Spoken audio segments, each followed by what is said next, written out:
Au regard d'un ensemble d'informations que je dispose, je vous propose cette voie. Et si en plus il dit, je soumets ça au peuple, y a-t-il plus démocratique que ça, mon cher Bachir?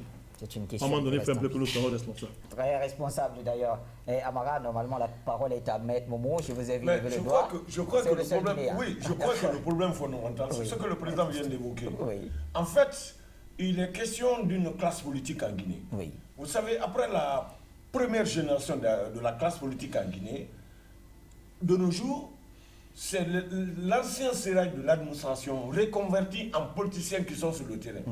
Vous savez, le président de la République, dans son déplacement à l'intérieur du pays, le professeur Alpha Condé, il avait dit quelque chose, je crois qu'il est en train de tarauder certains esprits. Il dit, je ne laisserai pas ce pays dans les mains des bandits. Il a un bilan devant lui. Tous ceux-ci-là ont géré ce pays à des moments précis de notre vie. Vous imaginez, en 10 ans, 3 barrages. Et quel était le traitement de fonctionnaires guinéens? Les complexes hôteliers n'existaient pas. Il a un bilan et le jeu devant lui. Aujourd'hui, nous sommes... La tendance qui se dessine aujourd'hui sur le terrain, c'est l'émergence d'une nouvelle classe politique. L'ancien sérail de l'administration, qui était avec le général Lansana Conté, qui ne veulent pas céder, ils ont accepté de boycotter le processus. Aujourd'hui, j'ai entendu un autre son de cloche du côté d'Abuja. Une plainte au niveau de la justice de la CEDEAO contre 15 pays pour la modification de la Constitution. Écoutez, mais on se moque de qui?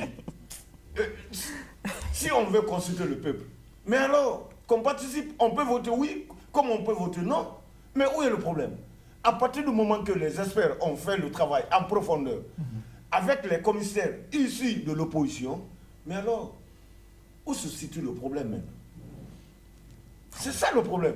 Et pendant ce temps, quand le mandat de l'Assemblée, l'ancienne mandature était dépassée, le président a pris une ordonnance, il a prolongé le mandat de l'Assemblée.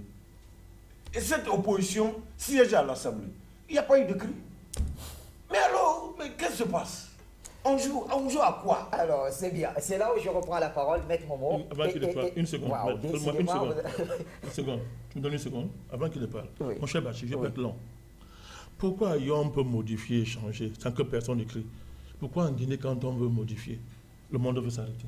Comment vous répondez à ça? Non, répondez-moi, je pose la question. Moi, je pose la question. Je pose la question aux Guinéens, à toute l'Afrique. Oui. Pourquoi ailleurs on modifie?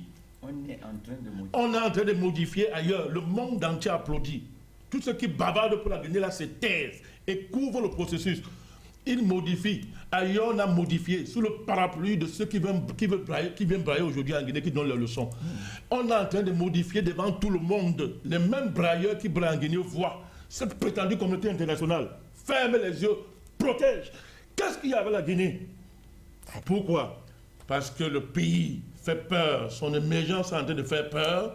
Les prédateurs internationaux qui vivent de la prédation veulent faire même bas sur la Guinée et ils se cachent derrière de la prétendue sacralisation d'une constitution qu'ils ont maudit eux-mêmes hier. Très bien. Merci à vous, Président Badakani. Maître, alors, en vous redonnant la parole, on prend cette chute-là. C'est vrai que quand même les modifications constitutionnelles sont de plus en plus d'actualité. Non, je pense qu'il faut le répéter, en Guinée, il n'y a pas un problème de modification constitutionnelle.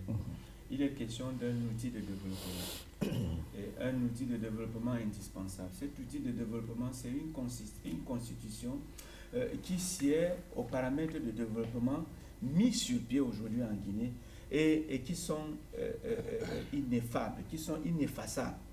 Aujourd'hui, la Guinée est dans une propulsion de développement qu'aucun pays ne peut lui enlever. Ce qui manque à la Guinée aujourd'hui, c'est l'industrialisation qui arrive et que les chômeurs attendent parce que le moment arrive. Et cette industrialisation, elle a été préparée avec l'énergie parce qu'il n'y a pas d'industrialisation sans énergie. Kaleta, Swapiti, Amaria produisent de l'énergie, vont produire l'énergie nécessaire pour les raffineries. Non des raffineries de minerais qui n'existent pas, non.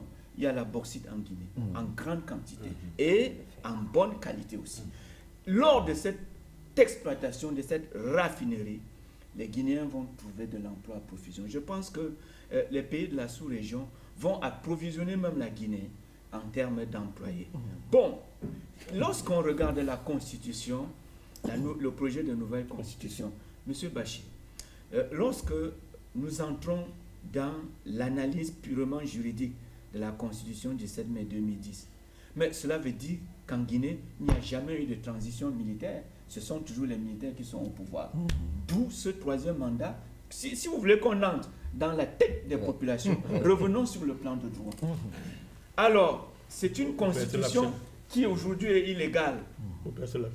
Son article 2 dit que c'est la souveraineté du peuple, la souveraineté nationale exercée par le peuple et à travers les députés et le président qui est élu. La constitution du 7 mai 2010, il n'y a pas d'onction du peuple. Ce ne sont pas les élus du peuple qui l'ont rédigé. Encore moins un élu du peuple qui l'a promulgué, parce que c'est une junte militaire qui a promulgué. Il faut une constitution qui ressemble à celle du 28 septembre 1950, celle qui a précédé le 28 septembre 1958. Il faut cet outil à la République de Guinée. Mais ce n'est pas le professeur Alpha Condé qui doit donner cette constitution aux Guinéens. Ce sont les Guinéens eux-mêmes.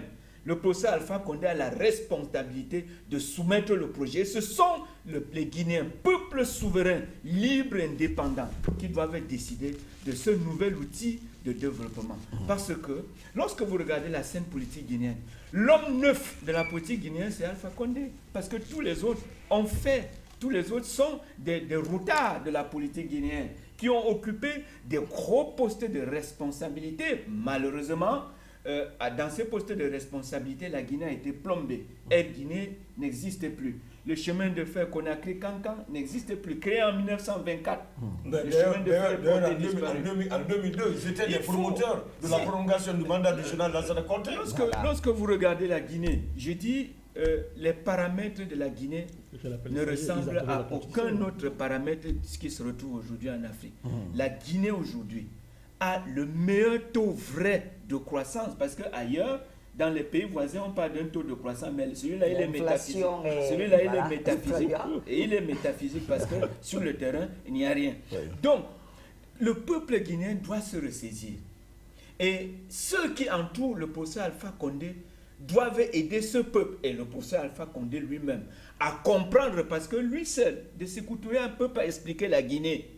Si vous vous engagez à expliquer cette grande Guinée tout seul, vous ne parviendrez pas. Les collaborateurs aussi doivent expliquer. Voilà les paramètres qui sont sur la table. Et ce sont des paramètres que les charognards de l'impérialisme ont les yeux et les serrent là-dessus. Si la Guinée perd ces paramètres aujourd'hui, entrons dans le vif. Les paramètres, c'est quoi? Ce sont les outils de développement, de l'industrialisation qui sont sur la table, la diversification du partenariat.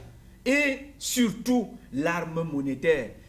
Voilà la banque centrale de la République de Guinée.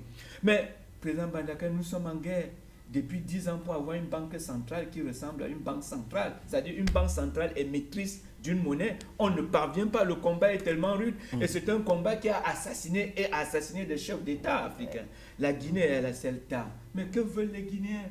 Aller au référendum pour dire non, pour qu'une autre classe politique voit dans quelle mesure doter ce pays de cette arme. Parce que cette arme est aujourd'hui un impératif catégorique au sens kantien du terme pour le peuple guinéen. Le peuple guinéen, que ce soit n'importe qui arrive au palais de Sékou Touré, il aura besoin de cette nouvelle arme pour arrimer la Guinée sur le chemin de l'émergence dans lequel il est engagé. Merci Maître Momo. Messieurs, on a 6 minutes. 6 minutes pour conclure l'émission. Et je voudrais pour cela donner 1 minute à chacun. Tout d'abord, Amara, on sait que sur la toile, il y a un document qui a circulé avec le sceau portant, le sceau de la Cour constitutionnelle qui aurait rejeté une certaine requête de la CENI. Vous nous confirmez que c'est un fake news? Oui, vous savez, à l'heure du numérique, tout est possible sur la toile. Oui. Vous savez, moi, je ne peux pas expliquer qu'après avoir déposé le rapport des experts de la CEDEAO, le 10, que la même CENI propose une date et envoie ça à la Cour constitutionnelle, alors que la démarche administrative voudrait que la date soit proposée au président de la République. C'est au président de la République de saisir la Cour constitutionnelle et le décret est pris. Très Quand bien. j'ai vu, je me suis dit que c'est un fake news. Oui.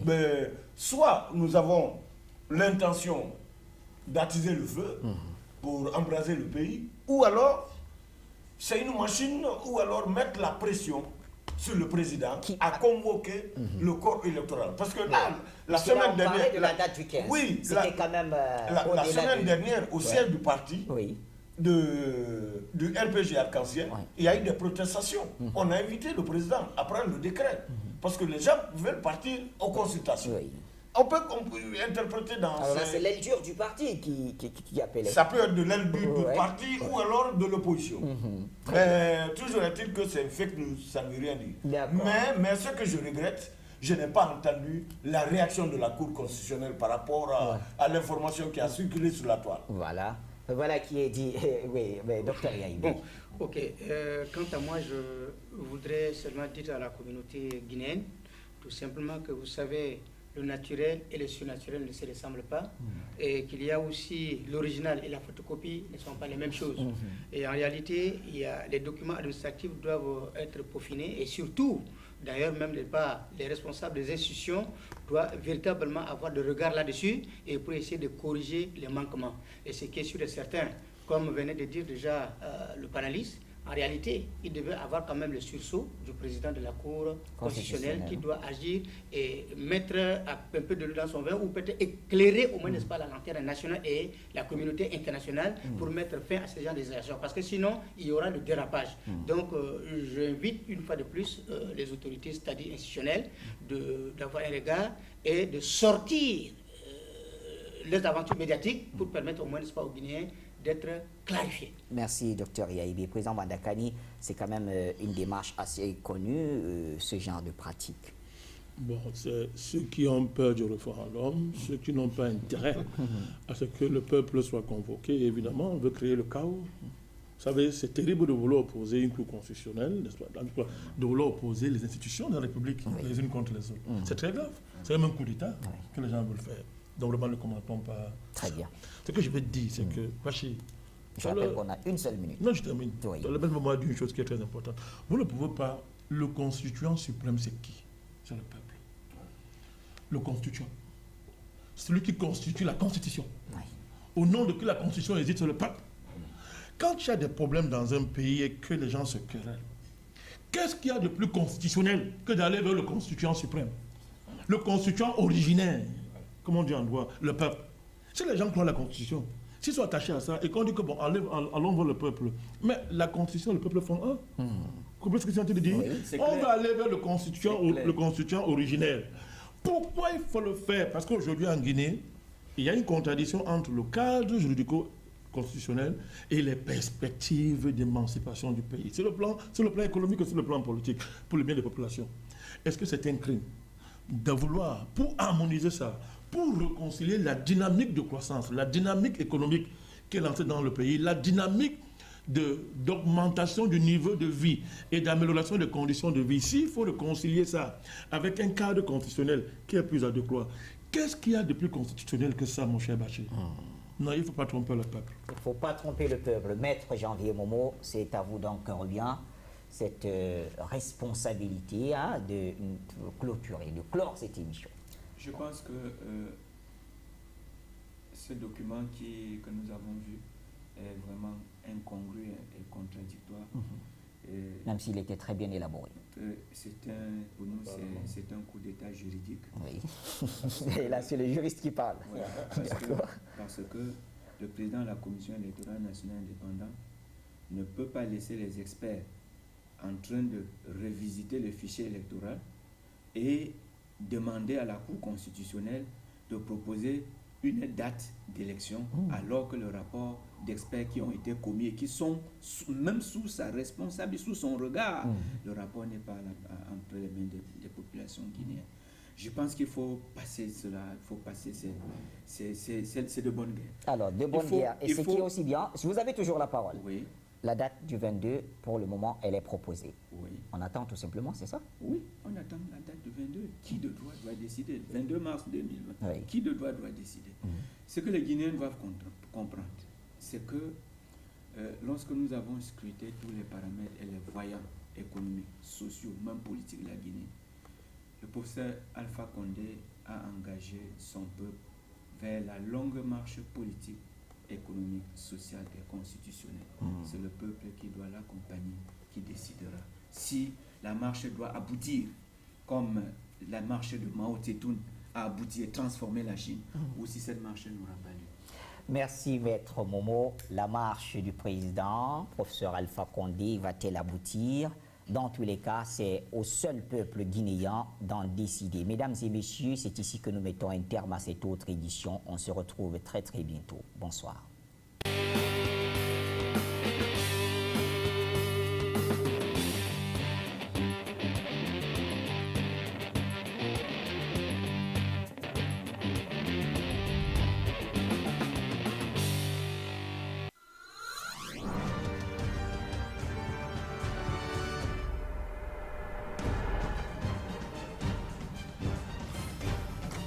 Afrique Média, le monde, c'est nous.